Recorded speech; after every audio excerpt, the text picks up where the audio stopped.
So, ein neuer Tag beginnt. Ein bisschen mit Muskelkater, weil wir hier schon ein paar Kilometer gemacht haben. Und man merkt hier irgendwie nicht, was für Strecken man eigentlich zurücklegt.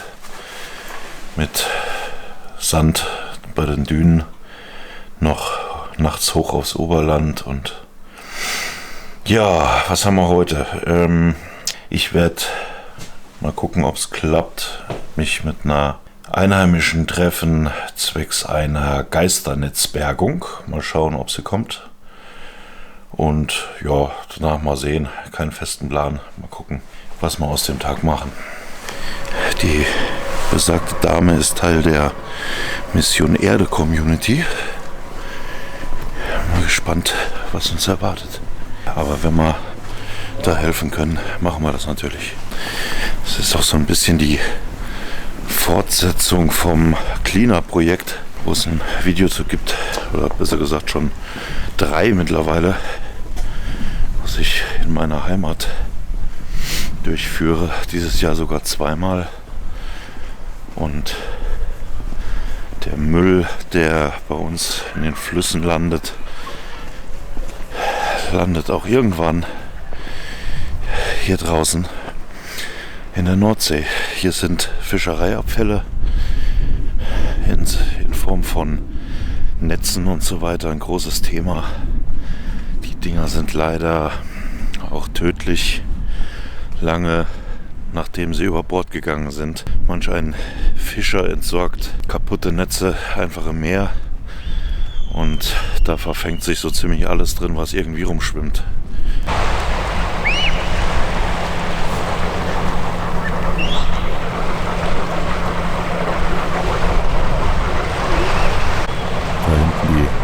Kleine Fähre, mit der wir gestern auf die Bühne gefahren sind. Heute ist hier Badewanne.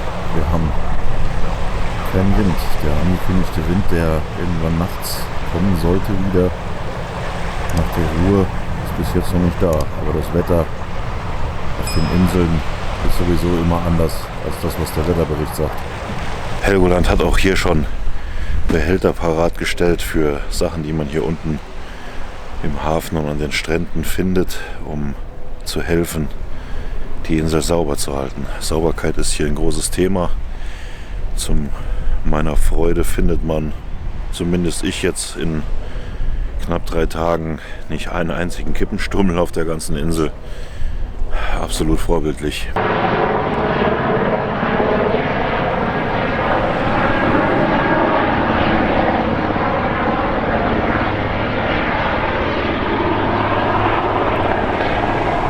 So, wir haben jetzt eben am Strand ganz fix mit der Amelie, liebe Grüße an der Stelle, falls du das siehst, ein bisschen Müll gesammelt und noch ein kleines Stück Netz geborgen und sind jetzt im Bunkermuseum. Und zwar ist es auf Helgoland so, dass die ganze Insel untertunnelt war und eine zur Festung ausgebaute Insel war zu Zeiten des Zweiten Weltkrieges. Und dazu jetzt noch ein bisschen Geschichte.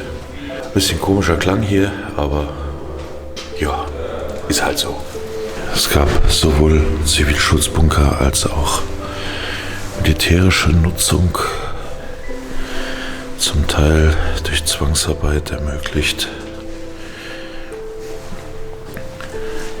Originalwahlplakat der NSDAP. Die erwähnten Zwangsarbeiter haben die Bunkerstollen hier zum Teil gegraben. Hier ein bisschen kunstprojektmäßig dargestellt. Hinter Stacheldraht. Es ist ein sehr weitläufiges Stollensystem. Man sieht auch im Oberland zum Teil noch Stollen, die aus den Stallklippen rausgucken. Helgoland ist bombardiert worden. 1945 am 18. und 19. April sind Bomber angeflogen. Die Bevölkerung ist in die Bunker. Und als sie wieder raus sind, haben sie ihre eigene Insel fast nicht wiedererkannt.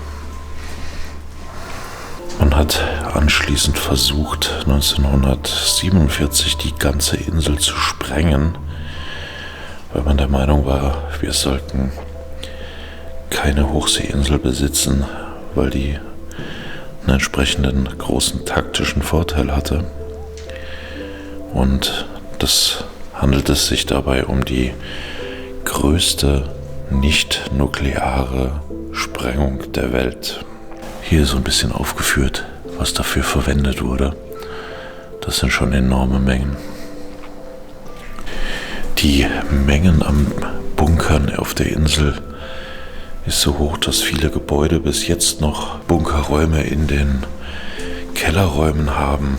Davon hat uns auch Amelie vorhin noch ein bisschen was erzählt.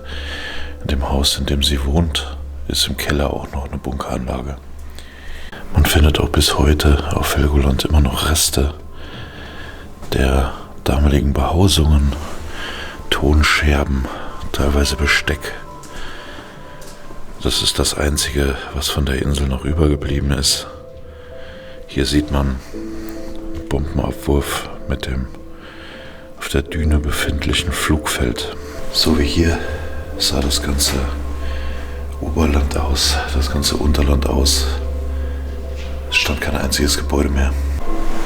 Hier jetzt ein Modell des auf Helgoland damals befindlichen U-Boot-Bunkers.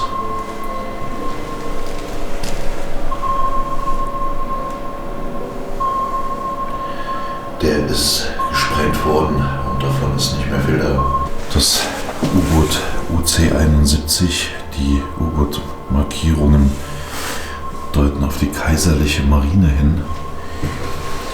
Dieses Boot liegt unweit von Helgoland im Meer. Die hier sichtbare Netzschere des U-Bootes ist hier ausgestellt im Original. Gibt es auch eine Doku zu, die ich mal gesehen habe. Die ist von Tauchern geborgen worden.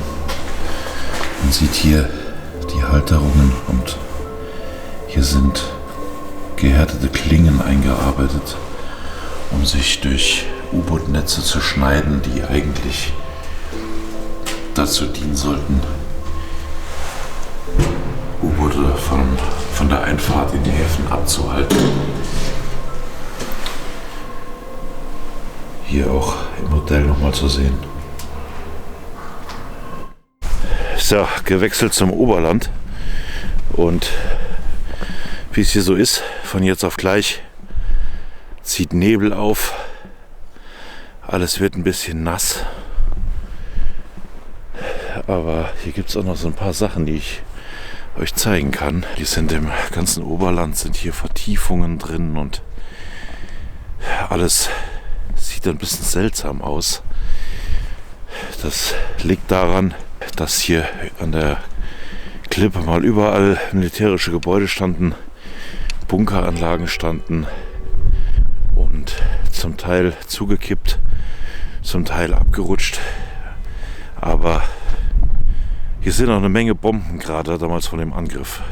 Wenn man an den Klippen schaut, findet man überall Überreste von alten Gebäuden, die weggerissen wurden oder schon irgendwo in der Nordsee liegen.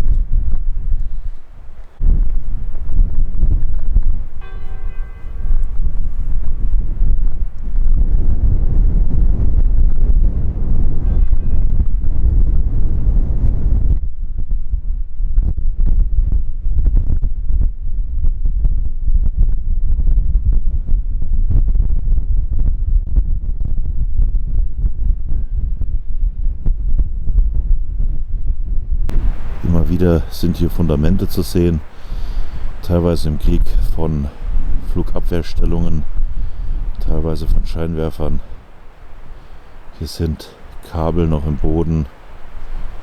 Ich blende euch an der Stelle mal eine Karte ein vom Helgoland in Krieg, wo einige der Stellungen, die hier waren, auf der Insel eingezeichnet sind. Und lasst die mal eine Weile eingeblendet. Dann könnt ihr euch das mal in Ruhe durchlesen.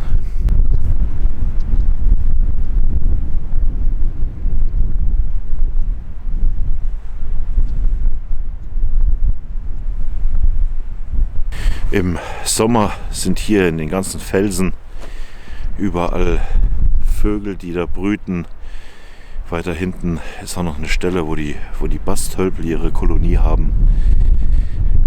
Da wird jetzt wenig los sein, aber zur passenden Jahreszeit ist auch das mal sehenswert.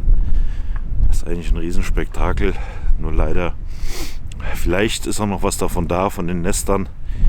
Dann kann ich euch das zeigen. Leider ist es so, dass die Tiere auch oftmals Müll, alte Fischernetze und sowas in die Nester einbauen und zum Teil sterben auch Jungtiere und vereinzelt auch Alttiere daran, was auch wieder zeigt, Müll in der Natur immer wieder eine schlechte Idee. So, Tatsache, an den Stellen von den Nistplätzen sieht man noch überall den Müll. Hier in den Steilklippen sind zum Teil aber auch oben im Sommer überall die Nester und wie ihr seht, sind die ganz oft aus Fischereiabfällen gebaut. Auch hier oben gut zu sehen. Entschuldigt das Gewackel, es ist echt ein bisschen windig hier.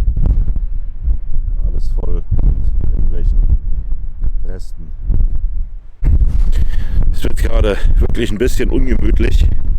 Ich hoffe, ihr könnt mich noch irgendwie verstehen. Ich bin trotzdem mal bis hier hinten hin, um euch was zu zeigen.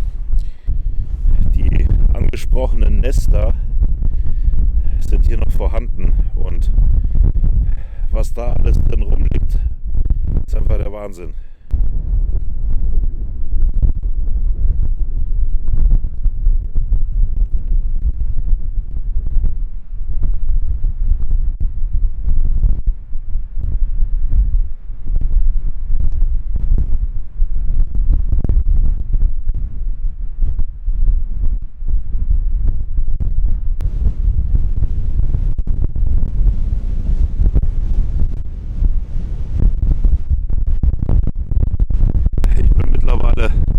Mehr am Linse putzen als am Filmen. Da hinten übrigens das Licht ist der Leuchtturm, den ich nachts gezeigt habe. Ich werde jetzt mal sehen, dass wir die Runde hier beenden. Ihr seht, Linse schon wieder fast voll. Das, was ich euch zeigen wollte, habe ich eingefangen. Ich laufe jetzt noch eben zum Wahrzeichen von Helgoland. Zeige euch das noch und dann muss ich erstmal in Richtung Unterkunft mich und die Ausrüstung trockenlegen.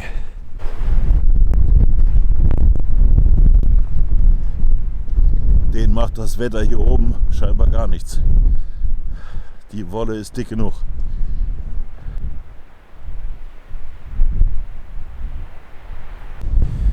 Hier hinter mir habt ihr jetzt die Lange Anna. Das Wahrzeichen von Helgoland, das ist das, was die meisten sofort erkennen, wenn sie die Insel sehen. Dieser markante, einzeln stehende, große rote Stein.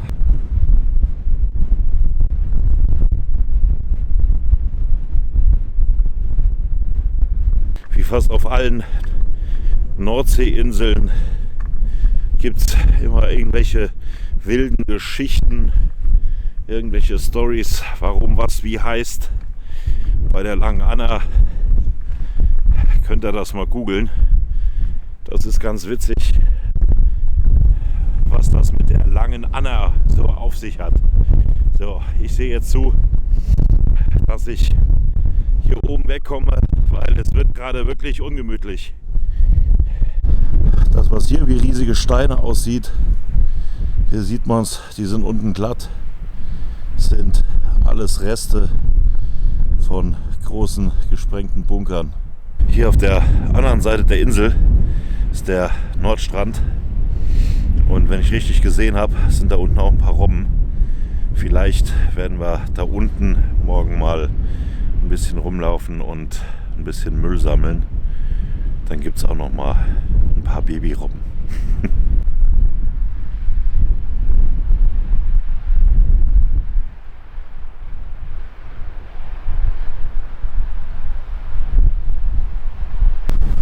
Hier ein kleines Mahnmal an der Stelle. Gibt es hier noch einen großen Krater von dem Versuch, die militärischen Anlagen der Insel zu zerstören. Vom Big Bang, der größten nicht-nuklearen Explosion der Welt. Man hat Unmengen Munition in den Stollen und so weiter gestapelt und hat versucht, die Insel zu zerstören, aber Helgoland hält stand und ist, nachdem sich die Wolke verzogen hat, tatsächlich wieder aufgetaucht. An der Stelle hier ein riesiger Krater der größten im Weltkrieg eingesetzten Bombe, der 5-Tonnen-Bombe. Gigantisch.